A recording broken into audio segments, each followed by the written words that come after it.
compassion without state capacity eventually becomes chaos. And this is the chaos that we are facing here today. So we have government that is not in charge. We don't know how many illegal immigrants are in this country. We cannot count them. Some are even saying we must document them. Tabiso, I can tell you now, if you go to Home Affairs on Monday at 8 o'clock in the morning, chances are you will come back at 5 o'clock, having not received help in other instances. So when people say we must document illegal immigrants, millions of them, where are we going to get that capacity from? The problems we have in our country are as a result of lack of leadership. This has resulted into social ills.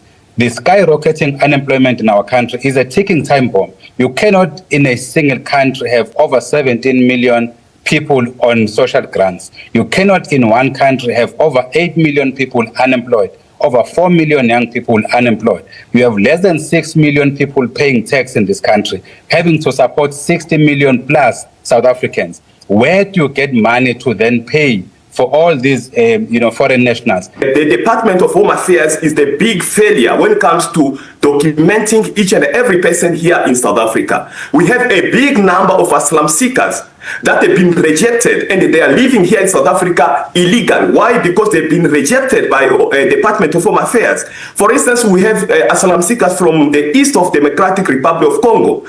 I can confirm that 99% of those asylum seekers have been rejected and they are staying here in South Africa unlawful.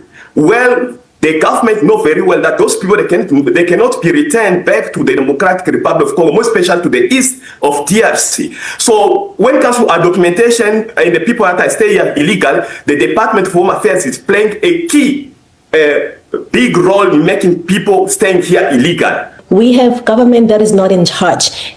This government is governing through NGOs such as the one Mr. Mbalanga is representing today, as well as the court judges, people that we have never voted for. And lastly, Tabiso, problem with us in South Africa. We are discussing our problem with our problems. And our problems right now are foreign nationals. And we cannot be having these discussions with foreign nationals and expect a sustainable or even a sound solution. Let me start by indicating that it's a wrong narrative to suggest that the president has not articulated his position or cabinet in relation to the challenges that we're facing over time. Firstly is that if you recall, in the sixth administration, there was a review of the citizenship, immigration, and protection of refugees, which cabinet has consulted, and I think the portfolio committee also was briefed in relation to this subject matter, to change the law or to reform the laws and give an opportunity for South Africans to be able to interact for the part of the migration landscape in the country. And that is an important paper or a bill once it's been tabled to Parliament. Will be able to take South African into confidence, have an opportunity to have a constructive conversation in relation to what must happen as we move forward. And that's an indication in relation to what is Parliament and government are responding to these issues. What we want to see is our African brothers going back to their countries, asking us to assist them with the knowledge that we have, to help them fight their governments, fight their leaders, to transform their countries so that there's democracy in their countries, so that there's a viable economy in Zimbabwe, in all these other countries in Africa. That is what we do not see. The energy we see from them is the attitude towards South Africans, because they know we're not xenophobic, because they know we're patient. But our people are losing patience and they're not fighting with them. We're fighting with our own government. We're not standing somewhere in Angola shouting. We are here in South Africa, educated, hard workers, unemployed, poor people of this country, fighting against our own government that has an absence of, care and compassion towards their people. I just want to correct what Princess said, that we cannot be sitting with people like me to have this type of discussion. And that's something that I was not expecting from someone like a Princess. Because when we are talking about social cohesion, is when people come together and they discuss issues that are on the table. And dismissing to say that you cannot sit with me to have a conversation. And I don't know how am I going to judge your statement. And when it comes to saying that the vigilantes movement of March and March, they are having access to enter in people's house, to search in people's premises. Where did they get that authority? where they are going to search in each and every house to go and destroy people's properties in their own house. And we don't have to call on that. We have to speak out and to say what they are doing is unlawful. Police are there, Home Affairs is there, and each and every department need to do its job. Your closing remarks, ma'am. I think as South Africa, we need to move beyond a narrative that on whether South Africans are xenophobic or not, because we've discovered beyond reasonable doubt that South Africans are not xenophobic. What we need to discuss is whether South Africa has the institutional capacity, economic strength, and political leadership to manage lawfully the issue of immigration or migration in South Africa. And we all know the answer to that. Our solution has always been clear. Let's fix the constitution, which is the main reason we are stuck with entitled foreigners in South Africa, because they believe that South Africa belongs to them and it doesn't. Ngobese ngiphinde ngibuye ngakuwe sicela ukubuza ukuthi njengamanje njengoba bekushiwo ukuthi umnyango wezasekhaya uzohamba uye kulesa sikhungo abaqhinqe kuso, ingabe mhlambe kukhona okuqhubekayo ukuhlolisisa amaphepha abanawo? Bawathathile amaphepha la, silinde nathi ukuzwa kubona ngawo lamaphepha, ngoba masithola ukuthi abanye bathi sebeya ama refugees iminyaka engango 20 30 kanjalo, esingabazi ke thina ukukwenzeka kanjani. So nathi njengoba sila sizo check ukuthi u Department wa Home Affairs uqhuba kanjani umsebenzi wabo. Phekwa lokho silindeka imeya njengoba isangenile la ngaphakathi ukuthi izosichazela ukuthi kuzowenzeka kanjani ngalabantu abahleli la, abathi bona bayahlukunyezwa kodwa bengavula amacala ngoba phela kade begqugquzelwa kuthiwa mangabe ubone ngazi ukuthi awukho safe, hamba uvula icala, ukuthi sekufanele hlala amaphoyisa la kuthiwa kugadwe bona, into esingayazi ke nathi ngoba phela nathi bashisela imizi, bayastraightenisha bathi bazosibulala, basithumelele ngabantu, kodwa awukazi usibone siye police station sithi thina amaphoyisa awazosigada ekhaya ngathi ba ama bodyguard ethu. Ukhona kukhulu kudelela kwabantu bokufika, and noma usibanda ngangazama kangakanani ukusitshela ukuthi umthetho uthini, kodwa uma kuyibona abantu bokuqala bazohluleka ukuhlonipha umthetho wala ezweni abavakashile kubona, ngoba lokho kumele kucace, ngoba abantu bokufika banayo lento yokuyitshela ukuthi lelizwe helabo, uzwe bezwe bekhulu besho ngokukhulu kudelela ukuthi South Africa belongs to all who live in it. Cha, nina nivakashi futhi kufanele niphathise okuyivakashi, njengoba nathi masiye emazweni enu sisifike siphathise okweyivakashi bese siyabuya size emakhaya, okuyinto ke bona abangayifuni. Bathi ngisho izwe labo lihodloka linenkinga, kuthiwa iZimbabwe kuthiwa abeze bezofaka ama submission ukuthi kungabi khona inkinga ezweni labo, osibandi bakhohle nanokuthi abase Zimbabwe bacabanga ukuthi abase South Africa. Cha, uyizivakashi ohlezi uyizivakashi la eSouth Africa. South Africa eyama South Africans. Angiphinde ngibuyele ngakuwe Mangobese, ngizongixolela nje solokho sibuza siphendula ngoba egcineni kunakho konke kufanele sizwane sibe nazwi linye. Mangobese, mhlambe ukuphawula kwakho khona labo abantu okuthiwa balama banazo imvume, abanye banazo imvume zokusebenza, abanye sabama ama refugee, mhlambe masibheka umthetho obagunyazayo, isiphi mhlambe isikhathi okufanele basichithe bengapha?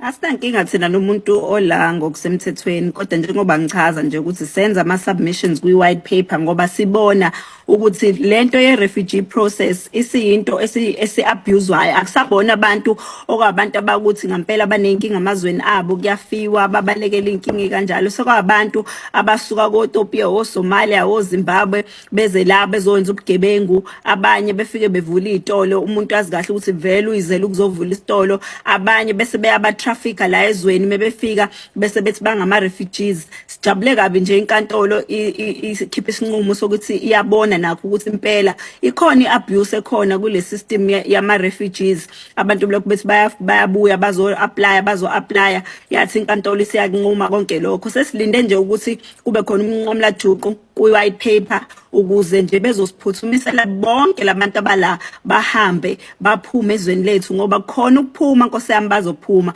whether bayathanda noma bathandi, ngoba into engayifunga futhi ngigomele njengamanje ukuthi uhulumeni wethu wenza iphutha lokuthi uthathe labantu abayibiza ngokuthi bama refugees izobahlalisa la emphakathini wethu. Manje izwe lonke ligcwele ama refugees, avula izitolo la, izitolo seyiphethwe yibona, sekuyithina abantu ababulawayo. Baqeda ukubulala umuntu la ubelela ama-South Africans ukuthi athole umnotho wabo iy'tolo ibuyele kubona. Kodwa ngeke uzubone leyo nto ikhulunywa oSibande ngoba bayazi kahle ukuthi bafuna umhlaba ulokhu babuke ngazo ukuthi ama-victims bayadatshukelwe. Bazi kahle ubugebengu abazobenza la ezweni lethu. Bazi kahle ukuthi yini bona le abayifunayo ezweni. Kodwa engikwazi ukuthi kuze kube namhlanje angikaze ngibone ngisho yedwa wabo ekuthiwa i-refugee asylum seeker ekuthiwa yathatha izwe lethu yalibeka esicongweni sabona into esingakaze siyibone before ngama-refugees. Okukushiya nombuzo ukuthi benzani la ezweni uma bengalithuthukisi lelizwe ngoba kusho ukuthi bona baziyo ukuthi yini labayitholayo ebenefitha bona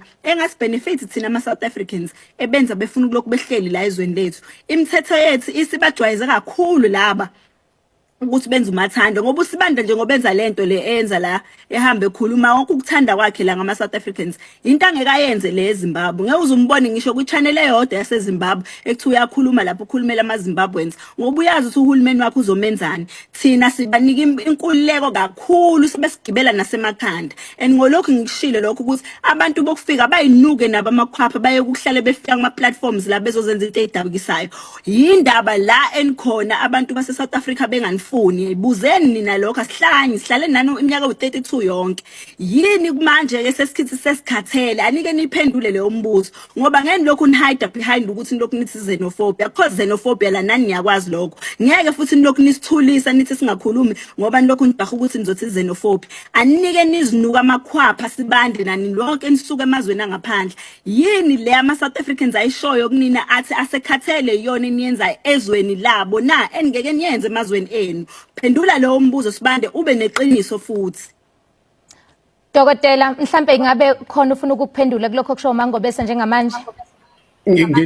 Ngicabanga khona ukuthi okokuqala nje ngabe uyazwisisa umthetho ngabe akakhulumi lento eyikhulumayo ngoba uphambana nomthetho nje imbali. Uma sikhuluma ngezitolo abantu akhuluma ngabantu asikhulumi ngomthetho sikhuluma ngebehavior yenu ukuthi yini le eniyenzayo musulokhu usithela ngomthetho Sibande ngithi asimdedele Mangobese asidedele udokotela iphendulele Mangobese asidedele udokotela naye ayiphendulele bese nawe sikunikela ithuba siyabonga ungaqhubeka dokotela kusobala ukuthi into okuthiwa umthetho nokuba neorder kuye uMangobese akukho akuphili ngoba uvele akhulume noma kungakhulunywa naye ebengisakusho ukuthi umthetho uyavumela abantu abayiziphepheli ngoba umthetho weyiphepheli usuwenziwe umthetho wala ekhaya ukuthi bangene nakuyiphi indaba yebhizinisi ngoba kungene kufuneke basebenze baziphilise okusho ukuthi bangavula nezitolo abazeli ukuzovula izitolo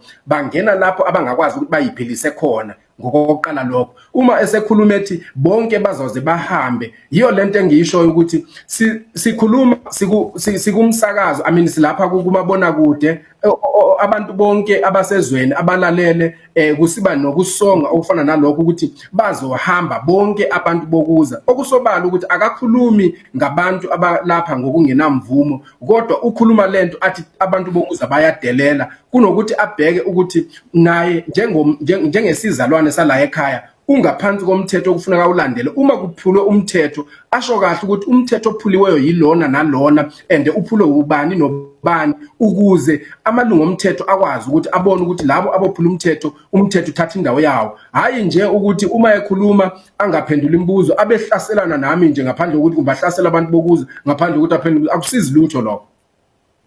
Mangobese kuyazwakala kakhulu dokotela Sibande Mangobese mhlambe ngabuthini umlayezo wakho wokugcina ngaphambi kokuba siphethe umlayezo Mangobese wokugcina ngaphambi kokuba siphethe ukhuluma nengane kufanele ngilokhu ngisho ukuthi mengithi bazohamba ngikhuluma ngabantu abangananga ngoba sengichazile phela ngeke ngilokhu ngiphinda into eyodwa ngeke ngilokhu ngichaza ukuthi sikhuluma ngabantu abanganamaphepha ngoba ngicabanga ukuthi ngikhuluma nomuntu ofundile manje njalo mangikhuluma ufuna ngilokhu ngicacisa into eyodwa ukuthi sikhuluma ngoba siyaza ngithi sikhuluma ngoba sikhulume ngento eyodwa wena kuze kube manje Sibande ngibuza umbuzo ngathi njengoba abantu base South Africa sebehlale nani iminyaka ewu32 yini le obona ukuthi njengabantu bokufika seniyenzile ukuthi abantu base South Africa sebekhathele ukuhlala nani na awusiyeke kancane ngokusitshela ngomthetho ukuthi umthetho uthini siyawazi umthetho uthini sonke ngibuza wena ukuthi abantu bokufika kade bekhona sonke lesi sikhathi yini le obona ukuthi nina niyenzile ukuthi sibe la sikhona, noma ubona ngathi nje nina abantu base South Africa bayahlanya emakhanda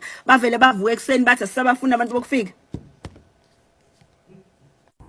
Hello good people, welcome back to this channel. If you are new here, please make sure you do the right thing.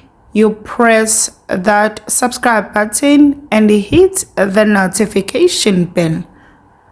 Good people, please comment your thought below. Tell us what do you think after watching this video, and don't forget to like, share and subscribe. Kulongele, bye. See you on the next one.